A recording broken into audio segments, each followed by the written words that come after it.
everybody, the History Guy here. A lot of requests for me to start a new Confederate campaign in Ultimate General Civil War because of the major changes that happened with the .90 update. I also kind of thought long and hard about the idea of just waiting until the full release to do another campaign, but I don't know how long that's going to be or how major the changes are going to be between .90 and 1. Since there's some pretty significant changes, I thought I'd go ahead and at least start a campaign, maybe do a few battles here and there just to kind of give everybody a feel for the changes. Excuse me. And then once the full release comes out, I'll start a new Union campaign to go along with it. So I went ahead and played the opening battle, got that out of the way, and so now here we are on the camp screen for the first time in the new campaign. So as you can see, a lot of changes here. You have your intelligence service now.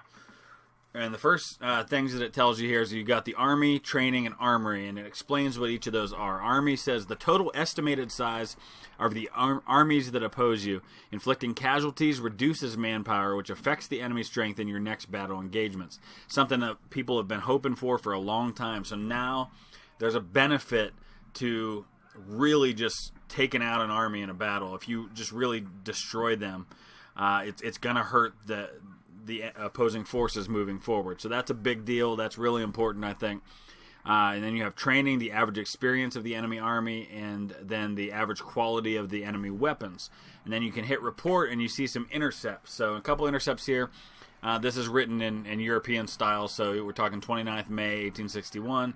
The incidents at the Potomac Fort have taught us one thing. We cannot attack those rebels head on. We must flank them. Dear General, we need more divisions to do that. And then providing 1,500 more recruits gives the Democrat Party more reasons to argue for our actions in the war. When can we start having more positive results? So now we're on to the Battle of Newport news. I'm going to be taking in 3,000 of my own men. And in these early battles, I do like to know which units are mine on the field, since there's a mix of my units and of additional units given to you. So I'm actually just going to name them after states for now, just so I can just know where they are in the field. So we'll have a Kentucky, Virginia, and a North Carolina brigade. And we'll say Cable's artillery just to know who they are. So we'll take in those 4 brigades plus some starting units, and you can see here Victory gets us 4,500 additional recruits to take into the first battle Bull Run. So let's go ahead and dive in.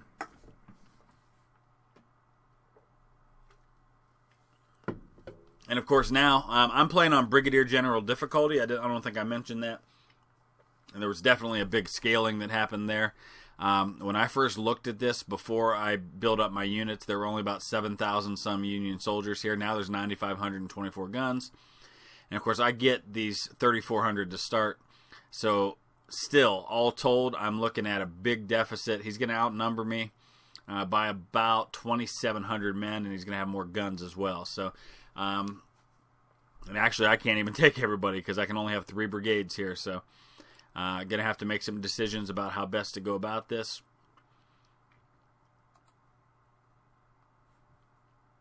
And I'm just going to have my 2 brigades plus my artillery, and I think that's probably the smart way to do this. So I'm actually going to be outnumbered more than I thought I would before. So I'm going to go ahead and pull back into the town right away. He's going to outnumber me by probably 3,000 or 4,000 men, which is pretty significant when you don't have that many to start. But we're going to hang on as best I can and just wait for reinforcements that I know will be coming.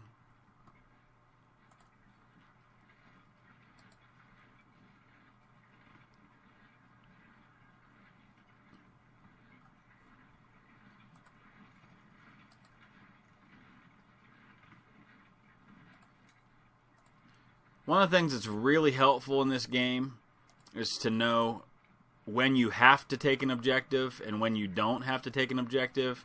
To always check right away at the beginning of a battle. Now this is a small one, so there's really not much to it. know what is important and what's not, because sometimes you'll see a fortification or you'll see a position and you'll think, I have to hold this, when in reality you're much better off just to give it up right away. Sometimes it's better just to pull back and be in a tight formation and use cover and terrain to your advantage rather than trying to hold out somewhere that doesn't really matter to the battle anyway. This is one of those situations where I feel like I'm just best to stay back in the cover.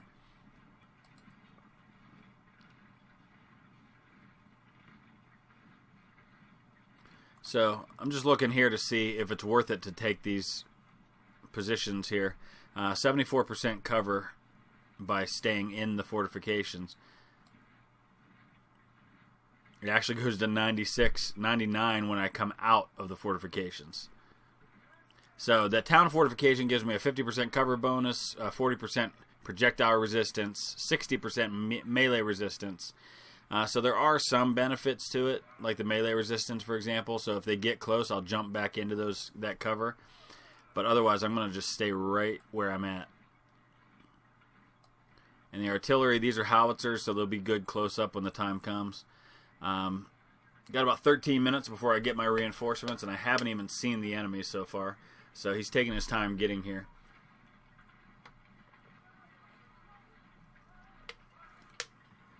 Still, this is going to be tough going because I am going to be outnumbered pretty substantially.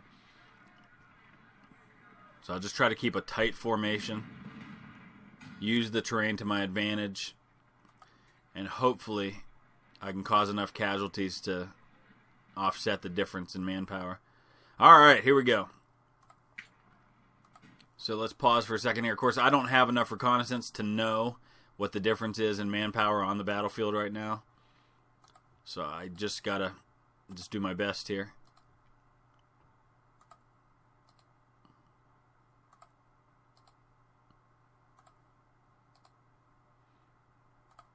All right. So they're gonna come right at me here.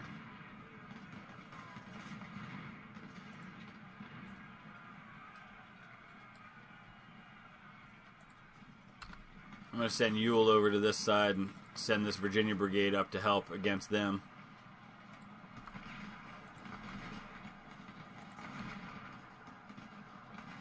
Get General Johnson over here with these guys. And my general can stay here.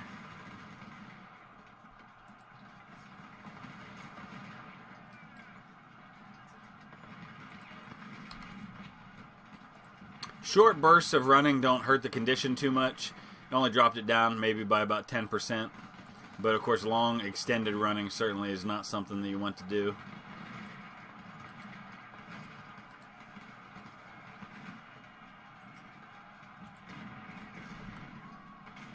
I gotta be careful here. Ewell's gonna turn and face the enemy, and I need him facing those skirmishers for now.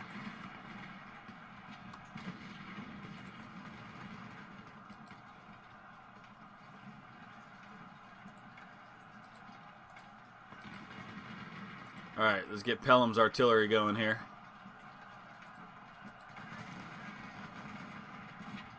Only got to hold the town for an hour.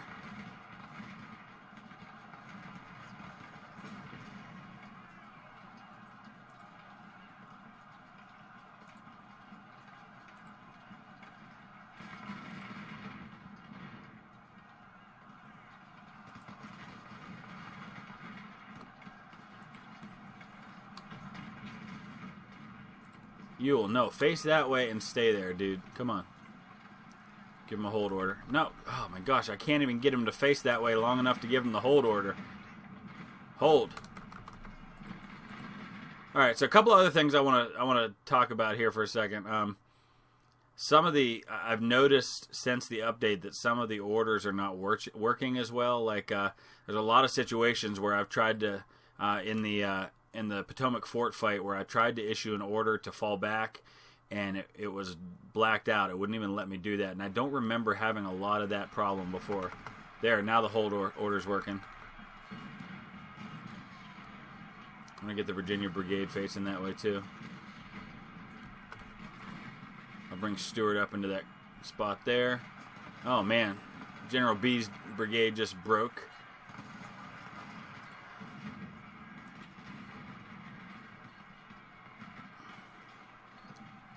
And here comes a big assault on the town.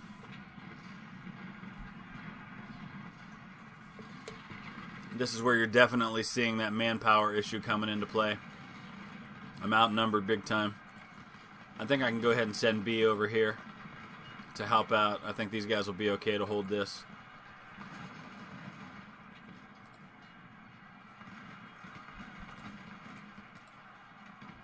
Maybe.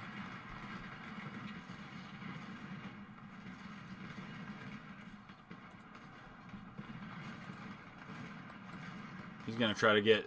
I'm already noticing that the enemy's thinking more about flanking than they used to. So that seems to be a change in terms of how the AI operates. Which is good, because it should be that way. And I already thought the AI was pretty good on this game. Certainly way better than some of the other games that I've played. Things like Total War. I don't really need the supplies as much as I need the men here.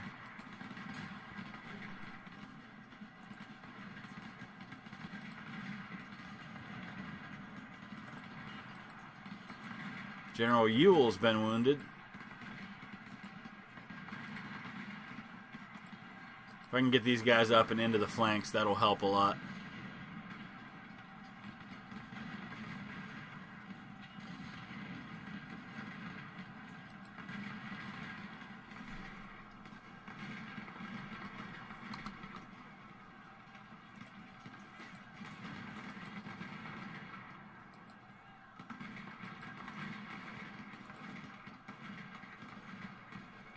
Yeah, he's going to turn. Back up, Jennifer, back up. Jennifer. See, like right now, I don't have a fallback order that I'm able to... Oh, I guess in that case, he actually got the order and followed it, so... But see, right now, I want him to fall back again, and he won't. Let's bring B up. I think we've taken the brunt of it now. I did lose one of the batteries over here from the Virginia militia units.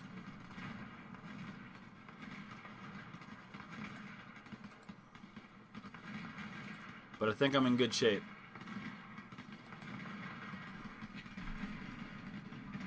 The good news is that the units that seem to be doing the best in terms of casualties are my two units. My Virginia Brigade, which has only lost 58 men, and my North Carolina Brigade's lost almost 200 men. Cable's Artillery's lost 20. So the ones taking the brunt of the casualties are the additional forces that I was given. These guys have very little... Yeah, they must have... No, Cook and Brother. I thought maybe they had shotguns. Let's move B up. I want to hit... Yep, there we go. Perfect. Let's get into these guys' flank, too. Do the same thing.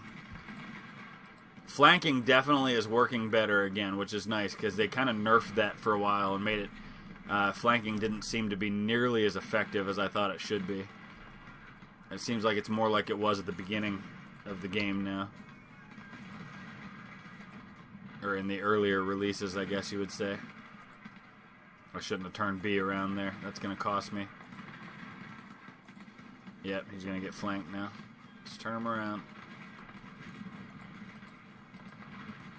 Alright, there's our supplies. Alright, I think I've got this one in the bag. So I'll go ahead and speed it up.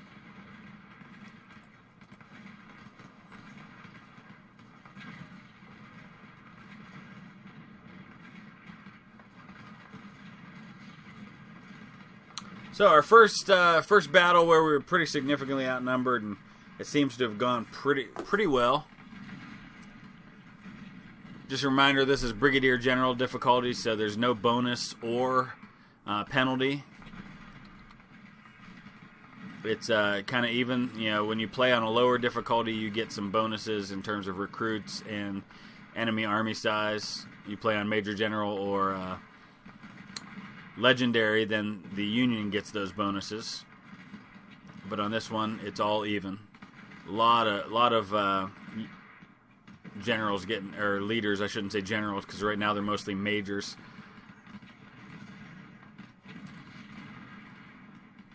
Taking casualties. All right, there we go. So, yeah, he outnumbered me by about 3,200 men, but double the casualties, 1,400 for me, 3,300 for him. So it looks like falling back to the town worked out pretty well. Grabbed some Springfields. Looks like, I mean, let's see, I lost 1,400.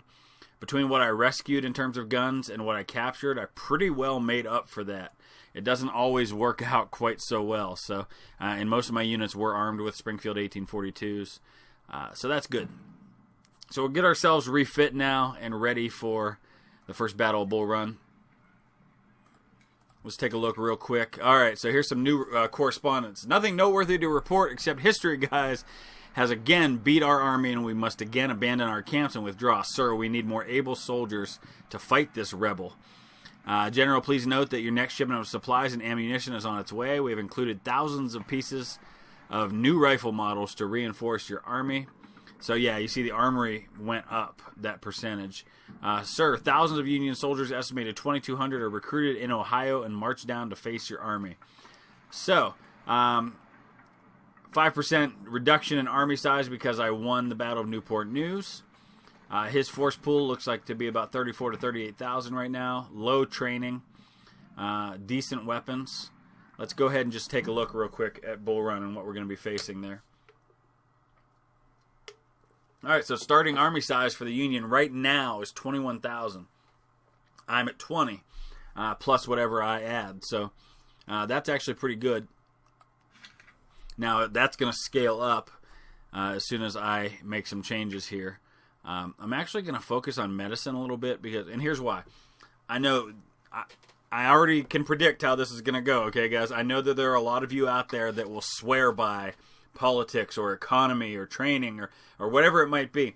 And I understand the bonuses and the benefits to every single one of these. I'll just give you my own personal rationale why I go for medicine early. And it's because politics, yes, gives you money and manpower. Economy gives you discounts. What medicine does is gives me manpower, but it gives me men back that are already trained and already equipped. So I feel like it's like it's kind of the best of training, economy, and politics all in one. So yes, I will eventually put points into some of those other things, but early on I want medicine because that's going to give me, right now 6%, I can get that all the way up to like 20-25% eventually. That's a big bonus in some of the bigger battles where there's a lot of casualties. So, all right, let's go ahead and, there we go. We've got our first decision to make about this. Stamina, speed. We're going to go morale and efficiency. Kind of a bigger deal to me right now. So, I think they said 4 I can take. I got to double check that again. I'm not entirely sure. Yeah, 4 brigades that I can take with me. And I've got 4 already, so basically it behooves me at this point to just max these guys out rather than have new brigades. And I can only go up to 1,500, so that's only going to get me so far. And I'm staying at 1 star, so I'm just I'm using rookies for now just to kind of build up my force a little bit. Alright, I'm getting low on those weapons, so I need to start looking at other options.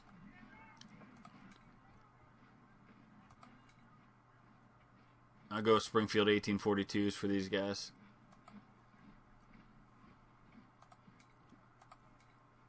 We got any better weapons or guns out there? Not enough of anything just yet. However, I can go. I'm going to go up to 12 of these bad boys for now. I probably could have gone veterans here just because of the amount of money and stuff that I have. But for now, that's what we'll do. We'll just kind of hang on to everything else. I'm going to get some more supplies just because I can. So those will be the 4 units that I take in. Maybe I can upgrade these guns with the money that I've got. And I don't have enough of anything else available to me to make it worthwhile. So I guess I'm just best to stick with the Springfield 1842s here. Maybe some. Nah, there's only 800. All right, so I'm going to stick right there. So there you have it. First battle that I'll play through in this new campaign. And I hope you enjoy it. If you do, hit the thumbs up. Let me know so I know that you want to see more of these. And I'll probably do an episode every couple of days. We'll see how it goes. And as always, please use the comment section below. Let me know what you think. Let me know if you have any questions about the game. I've got about 600 hours into this game now, according to Steam. But I'll go ahead and put the link below to where you can check out the game for yourself if you're still on the fence and haven't bought it yet. If you're into Civil War games or real-time strategy, I highly recommend it. This is already, and it's not even in full release yet, it's still in early release, already by far one of the best games I've ever played, Civil War or otherwise. I really enjoy this game a whole lot, and I hope you do too. So thanks for watching. We'll see you again soon.